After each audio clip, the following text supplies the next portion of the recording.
The TVWAN News is proudly brought to you by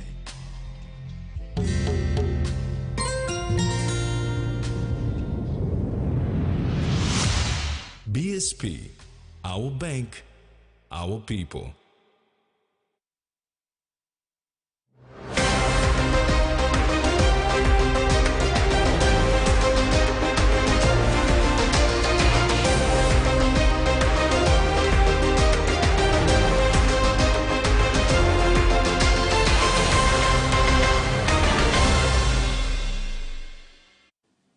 Hello, this is TVWAN News. Thanks for joining us.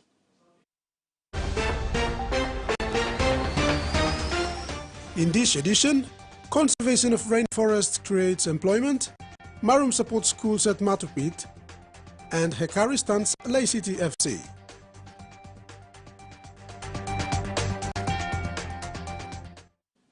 The French President Emmanuel Macron, during his recent visit to the Varirata National Park, addressed students of Sogeri School of Excellence in Central Province, emphasizing the importance of rainforest conservation in generating employment opportunities.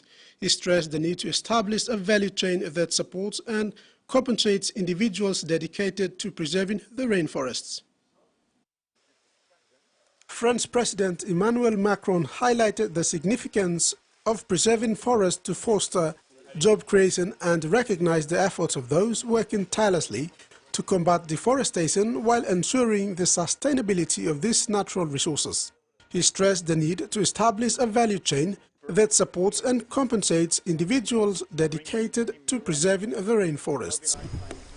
This is not just protecting, but this is creating values and opportunities as well for your children and the generation to come.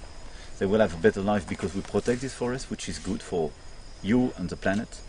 But by having this strategy and following and backing your strategy of taking control for your country and valuing and creating a complete value chain creates much more jobs and smart jobs. So this is I would say, a full package. In response to President's visit, Prime Minister James Marape expressed his gratitude for the partnership between France and Papua New Guinea in rainforest conservation. He highlighted the importance of long-term sustainable management in contrast to short-term practices like deforestation, which may deprive future generations of their revenue from these invaluable resources. The Amazon in the African, especially the Congo Basin, and right across planet Earth. Plant a tree, look after a tree, because a tree produces the oxygen that we breathe today and our children will breathe after we are gone from this planet.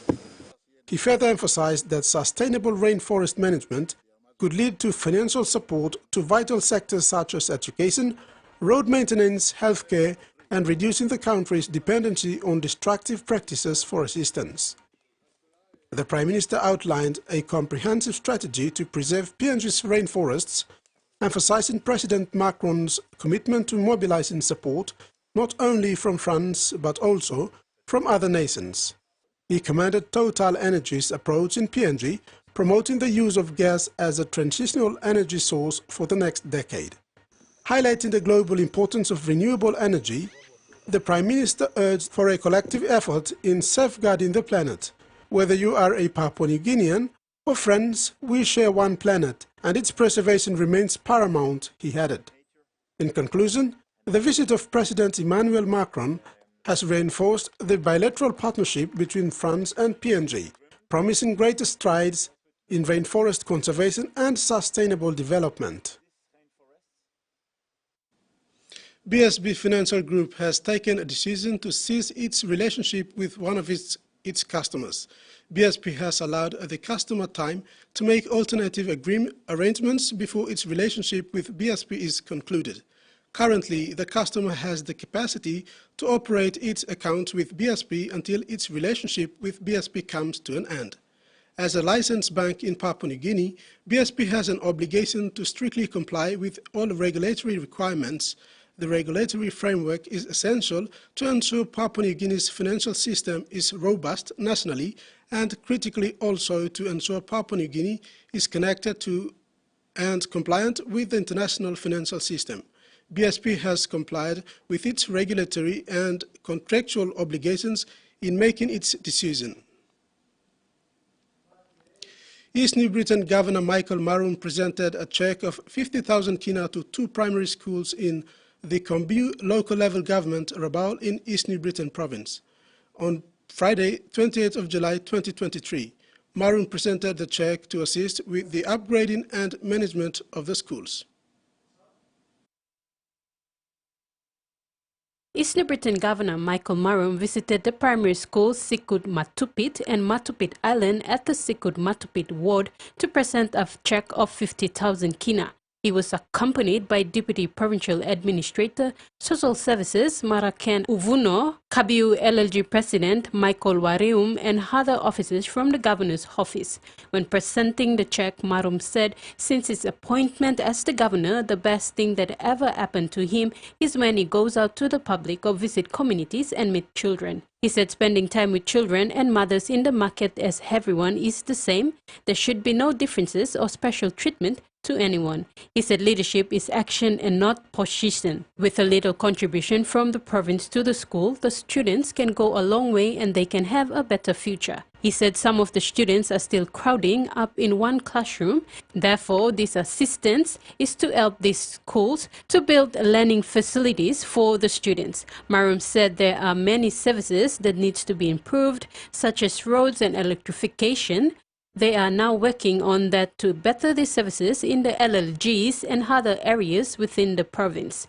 Tracy Pa, TV1 News.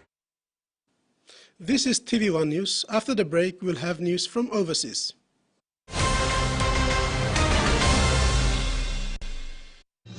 Experience a convenient and smarter way to do your banking with BSP Mobile Banking. You don't have to leave the office or your home to pay for bills. You can view your account balance, transfer funds, top up phone credits, or purchase Easy Pay units wherever you are.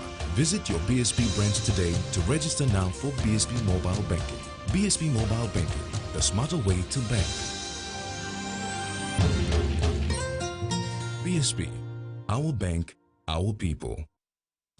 Enjoy life when we work together, making happy memories that last forever. Hot in talk, young or old, a scale-raised family meal with home. We'll bring out the smiles cause it's our favorite from us. Tennessee Cola, scale rice, don't scale price. Tennessee Cola, scale rice, don't scale price. Amber, you like it? When you're spending time with family, when you've got a big day ahead, when you have given it all you've got, when you're putting on a feast, that's when you want the best. That's when you want flame rice. New flame rice. Win him, Olgeta. Hiya, Mama. You wait then, but me add him special flavor. Put in more flavor, put in more taste. Magical cuddle, get up a big smile on face. Time for give chicken a great fumu too. Sip, sip, the moo, yes, magic on you. Magic, the taste PNG loves. The Toyota JD Hiace bus comes in 14 and 15-seater high-roof luxury model powered by 2.8 liters JD engine for optimal performance output, fuel efficiency and quietness, designed with improved safety features and easy maneuverability for tire steering angle. The Hiace lift suspension and annular frame structure is opted for smooth ride, comfort and safety. Experience the ride on the Hiace bus and experience the Hiace pride, the bus that exceeds all. Welcome back. The Yes camp in the upcoming referendum argue an Indigenous voice to Parliament will create a better future for all Australians, while South Australia's opposition says it will entrench inequality. Be chilly, but supporters of the Voice say their campaign is heating up. What I've seen in South Australia over the last 2 days is a momentum and enthusiasm a willingness and a desire to see South Australia be in the yes column, and I've got absolutely no doubt that that will happen. Supporters took to the streets of Prospect in Adelaide's inner north, hoping to encourage residents to vote yes. But the state Liberal leader will be voting no. David Spears argues the Voice will create a different system of democracy for one group based on race, which he says is not the society he wants to create. I want to value individuals, as people, not based on identity, not based on gender, not based on sexuality, not based on race. Recent polling has shown support for the Voice in South Australia has fallen below 50%, mirroring national trends. But the state-based version of the Voice is proceeding. That's a good thing to do, and we'll have that in South Australia because of that legislation having passed. I hope that that's an opportunity that will be afforded the nation as well. A date hasn't been set for the referendum, but is expected in the last quarter of the year. Beekeepers in the central west of New South Wales deal with the latest outbreak of the destructive varroa mite. Australia is helping boost biosecurity in Fiji to keep out pests that could pose an even bigger threat to both countries. This is the first country in the Pacific, other than New Caledonia, to have a national pest surveillance program. While Australia is focusing on eradicating varroa mite, Fiji is learning to live with the parasite, which spread across the country, killing colonies after being discovered in 2018. It is hoped the surveillance program, which is funded by the Australian Centre for International Agriculture Research and the Fijian government, will stop that from expanding, rather happening to the next same extent again. Australia's crocodiles farming industry is said to be examined after the government announces a review of the rules governing how the predators are caught, farmed and killed. Native saltwater crocodiles are a novelty for tourists in the top end. At this theme park, the juveniles on display are on loan from a nearby croc farm. They are farmed predominantly for their skins, the beautiful hides that make beautiful leather products. With 100,000 crocs currently in production, it's a big but secretive business that now faces extra scrutiny. It is a growing industry. We have more science, we've got new techniques. It's time to update the code of practice. There are more than 20 crocodile farms across the top end. Some are linked to luxury labels like Hermes, which use the exotic leather to make accessories that can sell for tens of thousands of dollars. This is a really important industry and a really important source of jobs in a lot of remote communities. In the Territory, eggs are taken from the wild, a dangerous job and one aspect of the code under review. The 14-year-old code also covers animal husbandry and slaughter. Cut down the nape of the neck there and then destroy the brain with a steel rod. The review could be divisive. It'll pit farmers against animal activists who say that these native reptiles shouldn't be slaughtered for their skins. Just because crocs are big ugly dinosaurs doesn't mean that they should be treated badly for a French luxury handbag. The industry says their practices are humane. It is a beautiful product, it is long wearing and aesthetically appealing, and the conservation and livelihood benefits that have come out of this can't be challenged. The review is expected to take 12 months. And now the weather forecast for the next 24 hours.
And that ends the news segment. In sports, Hekari stuns Lay City FC and NCD Marathon.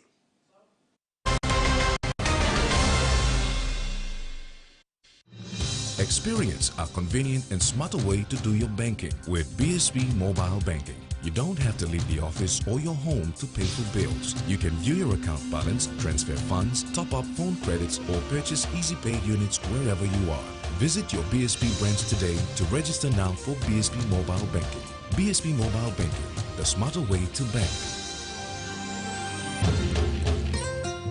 BSB, our bank, our people.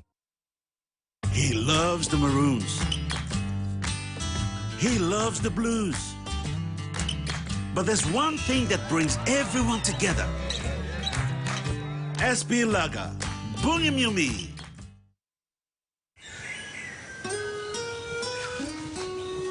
From the rich soils of the highlands, the finest coffee has been grown by generations of Papua New Guineans. Expertly blended and roasted with over 80 years of experience, making the finest cup of Nescafe New Guinea blend. PNG's own coffee.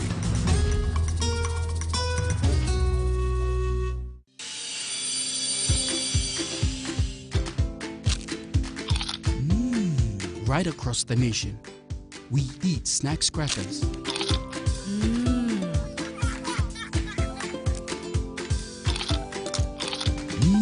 Emi trupla. All get a yampla na lapun, only like him snacks crackers. Only make him here, no PNG, one-time lay biscuit company. It's crunchy and tasty. It's irresistible.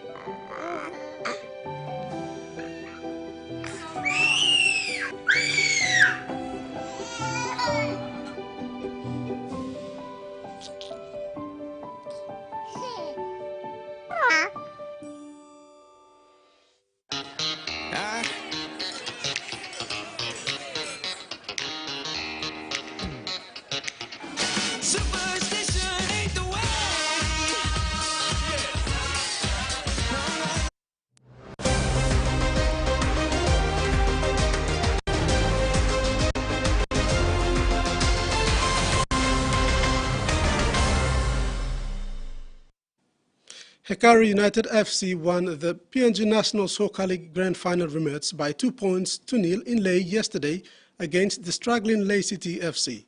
NSL title holders Lay City FC at home turf tried its best to stop the rolling Hekari outfit, but the visitors proved too strong. First goal of the match came through young Obed Simon. The young gun put Hekari United FC in front 1-0. The match continued with both teams trying to grab a goal for their sides, but their strong defense denied them opportunities to score. Regulation time for the first half came to an end, and both teams left the field for half-time break, with visiting Hekari United leading by 1 goal. Returning for the second half contest, the visitors struck again to extend the lead 2-0.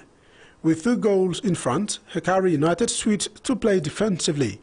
They defended well and successfully held off the home side until the full-time siren. The first 11 for Hekari United took the field, remained in the field for the entire match in what a tiring effort. The bench players were not used in the match. The technique worked in their favour and they hold off the home team Lay City FC to victory. The Hekari United FC is continuing its winning streak. This match will give the Red Army confidence going into their next weekend's match. But for Lay City FC, the match will be a reality check for them. Expect Bob Morris's men to bounce back from this loss next weekend.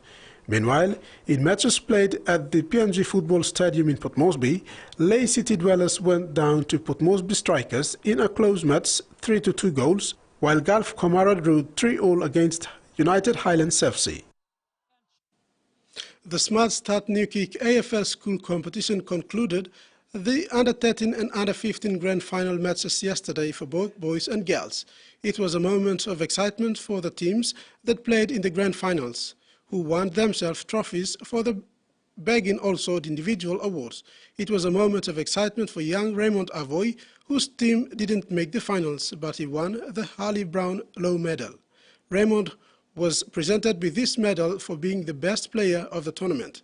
His attitude in every game throughout the tournament stood out from the rest of the under-13 boys. Every week this man epitomises the Charles Brownlow by playing fairly, by being a team man, by being a mate to his teammates. He didn't get 100 kicks every game like Dacos. He didn't take big speckies, but he's got a football brain. He thinks, he defends, he plays for the team. So congratulations, our Brownlow medalist, our first ever PNG AFL Brownlow medalist goes to Raymond.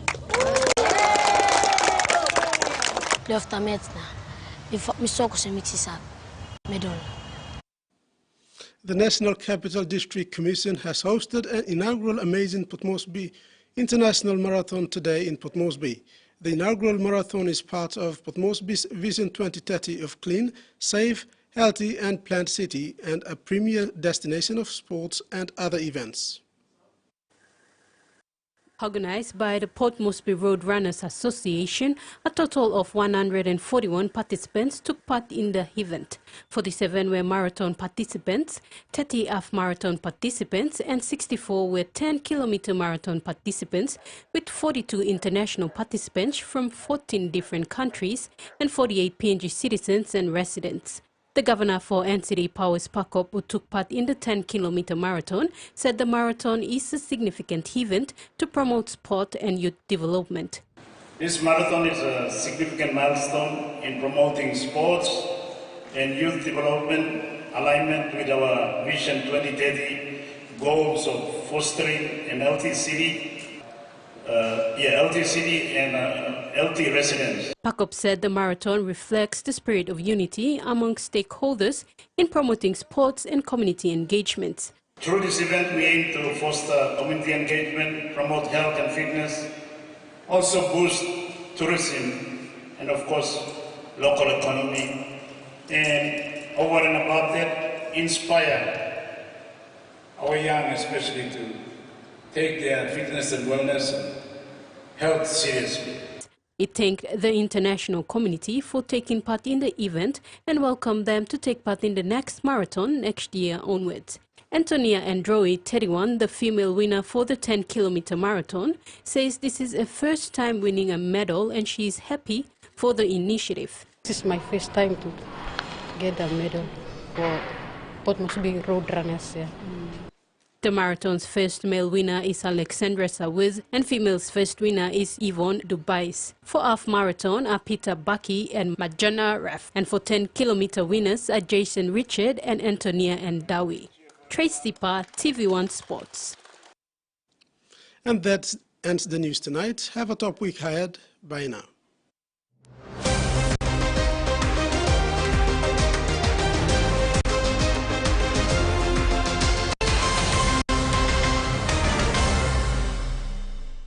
The TVWAN News was proudly brought to you by